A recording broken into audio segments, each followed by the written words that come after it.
Now, here's the #1 box office guy in the country right now. He beat Rocky this weekend. He's the hottest guy in show business. At age 10, he shot straight to the top, making movie after movie, accumulating an immense fortune. He was the highest paid child actor ever, reportedly making $8 million per film at his peak. And Macaulay Culkin became the most famous child in the world. Excuse me, where's the lobby? Down the hall and to the left. Thanks. Until suddenly, at 14, he dropped out of sight. For Macaulay Culkin, fame didn't arrive slowly. It landed all at once. Well, this kid follows me around. He goes, "Oh, does Uncle Buck live with you?" "Yeah." "Who are you?" "I'm your Uncle Buck." And he keeps on asking me that until we get up to my door. I'm like, "Well, does Uncle Buck live with you?" I go, "No." I'm like, shh. At the tender age of 10, was a little bitty kid. We all remember this little boy. I went over auditioning and I got the part. It's the biggest blockbuster good time. That's right, it's made like $150 million. It's a wonderful concept. Here's this little guy left home alone. I made my family disappear. I remember I was just a normal kid in the neighborhood, and it came out, and within like a week or two, all those kids in the neighborhood that I used to hang out with were appearing in my window. And I didn't even think. I thought this is life, I guess. You know, isn't this normal? He didn't chase the spotlight. He grew up in it.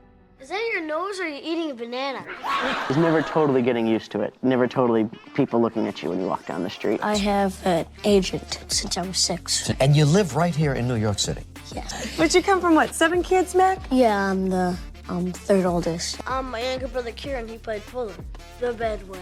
Fuller, go easy on the Pepsi. You know, I had to do school and everything.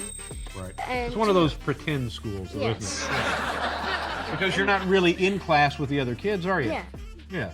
You're just hanging out on the set. The work never stopped. Neither did the expectations. Are you pretty well taken care of? Because this thing took off. Yeah.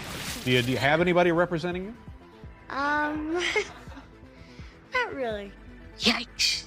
He had everything a boy could want, except the one thing he wanted the most. There was no fun. It was just study, spit it out. Basically. I never did a full year of school, never really had a full summer vacation. Have you ever kissed anyone? No. But behind that image of independence was control. He was a bad man. That was a daily thing. When I grow up, this is how I'm not going to be with my kids. You have to remember that I was only 9, 10, 11, 12. I had no control over it. Look what you did, you little jerk. He would deny me certain things in my life that I enjoyed. Like he wouldn't let me play basketball, even though I liked doing it. I would take his whoopings and stuff like that, but the whole time I was sitting there going, oh, I'm gonna win. Oh, he deserves it too. You know, he's a man who had 7 kids, and now he has 4 grandkids, and none of them want anything to do with him. My brother and me slept on the couch. We didn't even have our own bedroom. Forget about how much money I was making, but I was sleeping on the couch. My father was very good at breaking people's spirits and holding them down, and he did that to all of us, including my mother. Success didn't feel like freedom. It felt managed. Something had to change. Just all hit very fast. Like in 93 or 94 or something like that. My father and my mother finally, called it quits, which was one of the best things that ever happened. He got he got angry with me and gave me a nice swipe across the cheek. And I looked at him, I was like, I'm not gonna fight you. Closed my door, locked it. This is my house. I have to defend it. Called the cops on him. Don't fuck with me. That I just wanted him to know that I wasn't going to let him get away with those kind of things anymore. For the first time, the control began to crack. Hey! I'm not afraid anymore! So he did something radical. He stopped. Do you hear me? I decided to tell my mother, tell my representatives, tell everybody that I don't want to do this anymore. I want to go to school. I want to make friends. I want to do my thing. So don't even bring up movies. Don't bring up acting. Don't bring up anything because that's not who I am and that's not what I want to be. I told them to call it retirement, call it whatever they wanted. I think it must be every child's fantasy to get back at the whole adult world. Hollywood didn't drop him. He walked away. He was finally able to stop making movies at 14 when his father could no longer control his career. After a while, it became not fun. It became something I didn't want to do anymore. And eventually, I just was like, I'm done. I'm done, guys. I hope you all made your money because there's no more coming from me. I made my family disappear. It was over. Just said, call it retirement, call it whatever, but I'm going to go to school and I'm going to go do all the things I've been wanting to do for so long, you know. So, yeah, I just disappeared, said never bring it up again. I'm going to go watch TV now.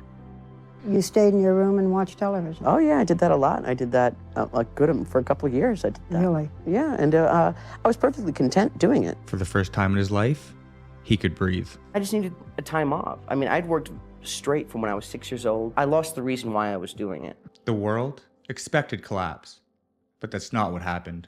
I really needed to take my time, take a deep breath, take a step back. Literally, I was hoping to disappear off the face of the earth. I figured that people would forget about me, forget about that kid. This wasn't a demise.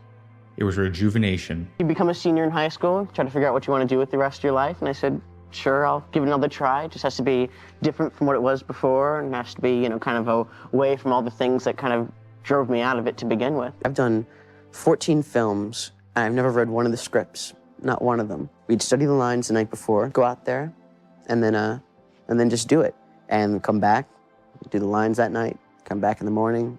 It was just, that was the cycle.